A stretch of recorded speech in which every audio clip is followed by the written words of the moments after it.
अब देखें इनकी वैलिडेशन के लिए अब थ्योरम, फर्स्ट थ्योरम जो है, ठीक है, उसकी वैलिडेशन के लिए लेट्स से हमारे पास एक simply supported beam A B है जिसके पॉइंट 1, 2 और 3 के ऊपर लोड W1, W2 और W3 अप्लाई हो रहे हैं, और इनके अगेंस्ट पॉइंट 1 के ऊपर डिफ्लेक्शन डेल्टा 1 है, पॉइंट 2 के ऊपर डिफ्लेक्शन डेल्टा 2 है, और पॉइंट 3 के ऊपर डिफ्लेक्शन डेल्टा 3 है। ठीक हो गया। अब देखें इस केस में जो टोटल इंटरनल एनर्जी स्टोर्ड होगी that will be equal to sum of half of W1 delta 1 plus half of W2 delta 2 plus half of W3 delta 3। ठीक हो गया। ये हमने प्रीवियसली डिस्कस किया हुआ है कि अगर हम एक ग्रेजुअली इंक्रीजिंग लोड लगाएं तो हमारे पास एक स्ट्रेट लाइन बनती है लोड वर्सेस डिफ्लेक्शन की, और जो वर्क डन होता है that is equal to area of the triangle, और area of the triangle is equal to 1/2 base cross height होता है। ठीक हो गया। वर्क डन, लेट्स से ये हमारे पास, हम इसको फोर्स लिख देते हैं, ये W नहीं है, फोर्स है। ठीक हो गया। ये लोड, तो F cross W that is equal to the work done. ठीक हो गया, इंटरनल एनर्जी। तो हमारे पास अब इस केस में जब load W1, W2, W3 apply हो रहा है तो total energy will be equal to sum of half of W1 delta 1 plus sum of half of W2 delta 2 plus half of W3 delta 3। अब लेट्स से इसी beam के ऊपर हम external जो लोड्स हैं, ठीक है, वो रिमूव कर देते हैं और स्मॉल लोड्स या इंक्रीमेंटल लोड DW1, DW2 और DW3 अप्लाई करते हैं इस तरह कि पॉइंट 1 के ऊपर डिफ्लेक्शन D डेल्टा 1 प्रोड्यूस होती है, और पॉइंट 2 और पॉइंट 3 के ऊपर जो डिफ्लेक्शंस हैं दैट आर इक्वल टू 0, वहां पे कोई डिफ्लेक्शन नहीं प्रोड्यूस होती। अब इन कंडीशन में अगर हम इंक्रीमेंटल इंटरनल एनर्जी देखें इन केस ऑफ दैट, ठीक हो गया, जब हम इंक्रीमेंटल लोड्स अप्लाई की हैं और इस तरह अप्लाई किए हैं कि पॉइंट 1 के ऊपर तो डिफ्लेक्शन प्रोड्यूस हुई है लेकिन पॉइंट 2 और पॉइंट 3 के ऊपर डिफ्लेक्शन नहीं प्रोड्यूस हुई, तो इस केस में जो इंक्रीमेंटल एनर्जी होगी, ठीक हो गया।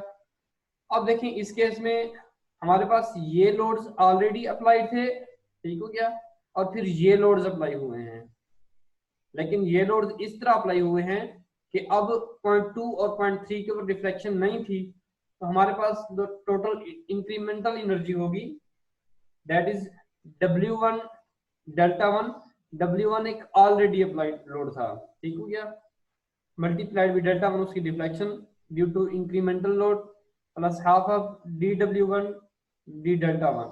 ठीक हो गया। मैं थोड़ा सा इसको व्हाइट बोर्ड पे आपको एक्सप्लेन करना चाहूंगा। हमारे पास दो केसेस हैं। फर्स्ट केस में load W1, W2, W3 apply हो रहे थे, W1, W2, W3 अप्लाई हो रहे थे और इनके अगेंस्ट हर एक पॉइंट के ऊपर डिफ्लेक्शन थी। सेकंड कंडीशन के अंदर जब हमने एक small incremental load DW1 apply किया है और डिफ्लेक्शन ऐसे प्रोड्यूस हुई है कि पॉइंट 1 के ऊपर हुई है, पॉइंट 2 के ऊपर 0 हो गई है, ठीक हो गया, ये लेट्स से पॉइंट 0 है, पॉइंट 1 के ऊपर प्रोड्यूस हुई है, पॉइंट 2 के ऊपर आके 0 हो गई है, फिर पॉइंट 3 के ऊपर आके 0 हो गई है, ठीक हो गया। ये पॉइंट 2 है, ये पॉइंट 3 है, ये पॉइंट 1 है। अब इन केसेस में, ठीक हो गया, जो टोटल इंक्रीमेंटल एनर्जी है, ठीक हो गया, DU इंक्रीमेंटल जो एनर्जी स्टोर हुई है, अब वो दो चीजों के ऊपर डिपेंड करेगी, ठीक हो गया, एक already applied load plus incremental load. Incremental load just DW1 apply हुआ है और applied load W1, W2, W3 थे, लेकिन हम देखें कि पॉइंट 2 और पॉइंट 3 के ऊपर जो डिफ्लेक्शन है वो 0 है, ठीक हो गया, इसलिए W2 और W3 की कोई कंट्रीब्यूशन नहीं होगी, जस्ट W1 और DW1 की होगी, ठीक हो गया। और चूंकि पॉइंट 2 और पॉइंट 3 के डिफ्लेक्शन 0 हैं, इसलिए ये वैल्यू 0 हो जाएंगी। ठीक हो गया। अब W1 जो है ये ऑलरेडी अप्लाइड लोड है और DW1 हमने अब अप्लाई किया है। तो ऑलरेडी अप्लाइड लोड के लिए जो ग्राफ बनता है वो एक रेक्टेंगल बनती है, और रेक्टेंगल के लिए हमारे पास जो वर्क डन की इक्वेशन होती है that is work W load multiplied with deflection. ठीक हो गया। और डिफ्लेक्शन अब जो प्रोड्यूस हुई है दैट इज D डेल्टा 1 हुई है। ठीक हो गया। प्लस इंक्रीमेंटल लोड कौन सा अप्लाई हुआ है। अब इंक्रीमेंटल लोड के लिए जो हमारे पास ग्राफ बनता है स्ट्रेट लाइन बनती है और work done area under the triangle बनता है। तो हमारे पास जो इंक्रीमेंटल लोड के लिए इक्वेशन बनेगी +1 half of incremental load DW1 और इसकी वजह से जो डिफ्लेक्शन हुई है D डेल्टा 1। ठीक हो गया। तो ये हमारे पास टोटल इंटरनल एनर्जी जो स्टोर हुई है, ठीक हो गया, ये उसके लिए हमारे पास इक्वेशन बन जाएगी dW1 is equal to W1 delta 1 for already applied load plus half of dW1 d delta 1। अब देखिए यहाँ पे W1 dW1 एक स्मॉल लोड है और d डेल्टा 1 भी एक स्मॉल डिफ्लेक्शन है।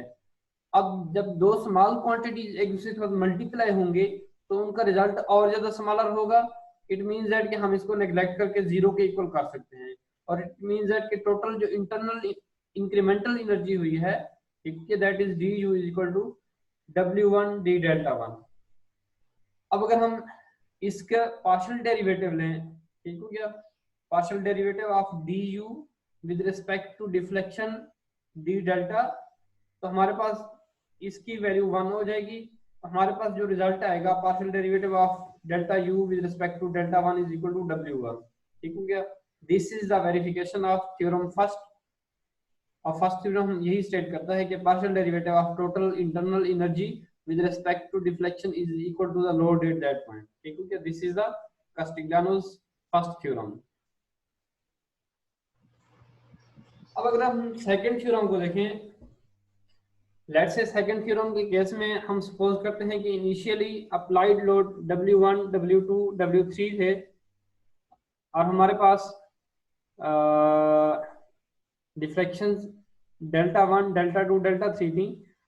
और सेकंड कंडीशन में हमने जब इंक्रीमेंटल कंडीशन जो है, ठीक हो गया, इंक्रीमेंटल कंडीशन में हमने 0.1 के ऊपर लोड DW1 अप्लाई किया है, लेकिन 0.2 और 0.3 के ऊपर कोई लोड अप्लाई नहीं किया। ठीक हो गया। तो यहाँ पे जो डिफ्लेक्शन होगी D डेल्टा 1 होगी, 2 के ऊपर डिफ्लेक्शन D डेल्टा 2 होगी, 3 के ऊपर डिफ्लेक्शन D डेल्टा 3 होगी। ठीक हो गया। अच्छा, मेरे लैपटॉप की बैटरी खत्म है, जब ये बंद हो गया तो फिर मीटिंग एंड हो जाएगी, हम दोबारा रिकनेक्ट नहीं हो सकेंगे। Okay sir. ठीक है। इस केस में फिर हम नेक्स्ट वीक जो लेक्चर होगा, ठीक हो गया, उसमें हम फिर वो कंटिन्यू करेंगे। और फिर अटेंडेंस कैसे लगेगी? अटेंडेंस या बैठा है कोई एक लगा यस सर। हाँ, कोई बैठा है तो लगा लो अटेंडेंस। अभी 20 पार्टिसिपेंट्स हैं, साथ साथ थोड़ा उनको देख लो।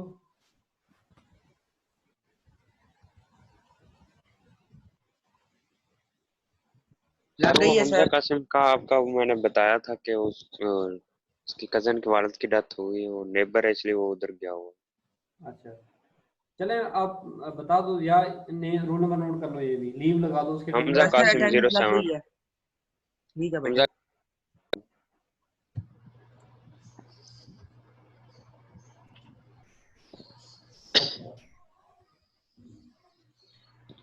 अब देखिए हो गई अटेंडेंस।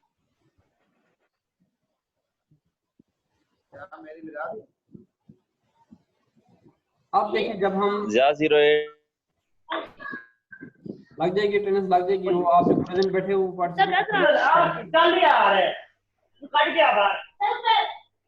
यार माइक बंद करो।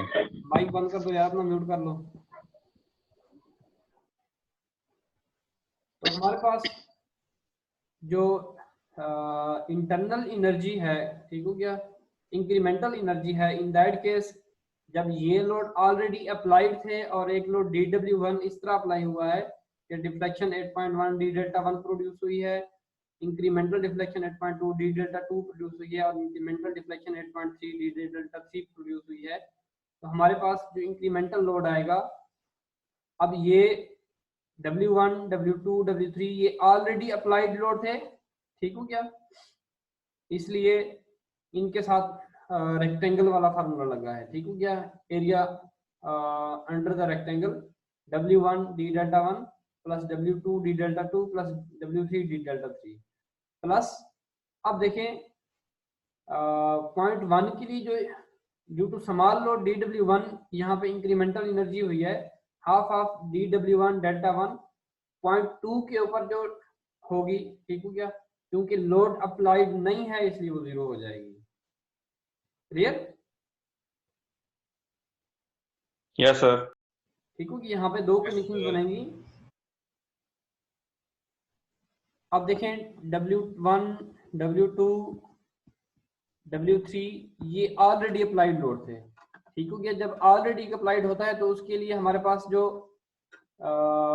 लोड और रिफ्लेक्शन का आपस में रिलेशन बनता है, रेक्टेंगल एक बनती है, और इस केस में जो वर्क डन होता है सिंपली ये अगर W है ये डेल्टा है तो इन दोनों को आपस में हम मल्टीप्लाई कर देते हैं रेक्टेंगल के लिए, बेस क्रॉस लेंथ या बेस क्रॉस हाइट, तो W डेल्टा बन जाती है। अब इन 3 लोड्स के लिए हमारे पास इक्वेशन बनेगी that is W1 delta 1 plus W2 delta 2 plus W3 delta 3 बनेगी।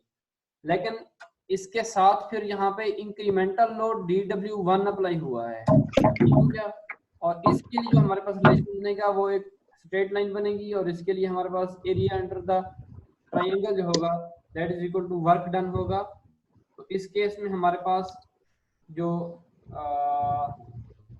टोटल इंक्रीमेंटल एनर्जी आएगी क्योंकि हाफ प्लस 1 और 2 DW1 डेल्टा 1 आएगी।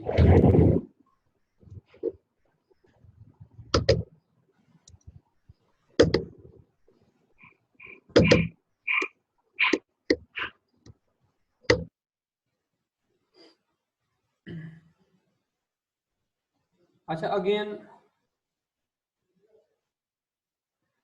अगेन देखें, अब चूंकि DW1 भी स्मॉलर है, D डेल्टा 1 भी स्मॉलर है, ठीक है, जब ये दोनों आपस में मल्टीप्लाई होंगी तो इनका रिजल्ट और जो स्मॉलर होगा ये नियरली 0 होगा। इट मींस दैट कि इंक्रीमेंटल एनर्जी जो बनेगी that is equal to that one, ठीक हो गया, एंड वाली ये क्वांटिटी 0 हो जाएगी, ठीक हो गया।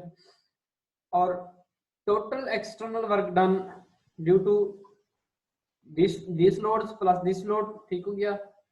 अब ये किसके बराबर होगा?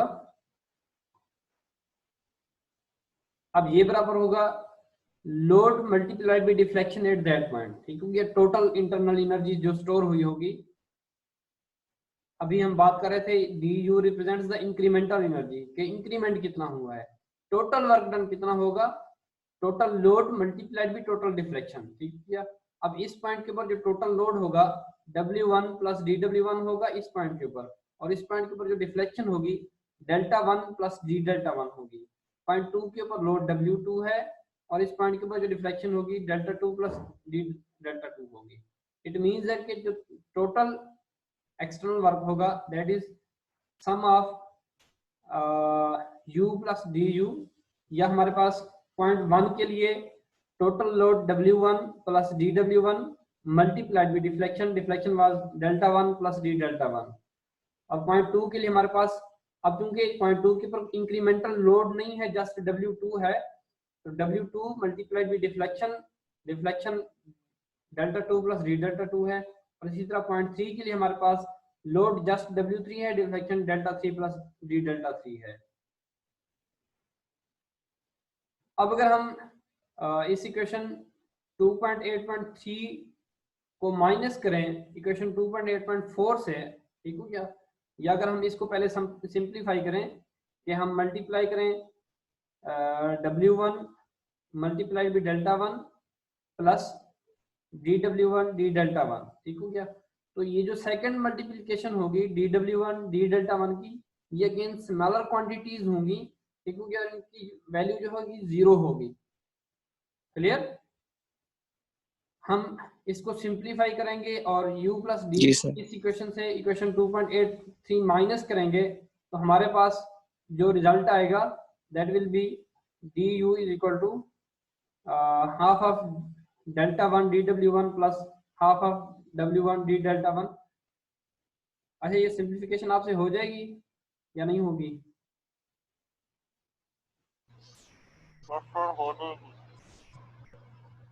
बिलाल हो जाएगी? यस सर हो जाएगी। जी असल में सर, टाइम जी सर। कम है, हम आगे तक नहीं पहुंच सकेंगे पूरे थ्योरम तक।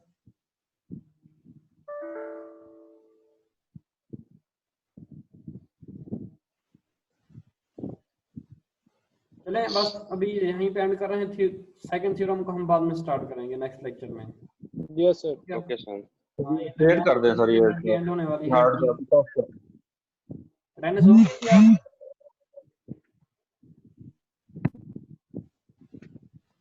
अटेंडेंस सर ले लिए जाने सर।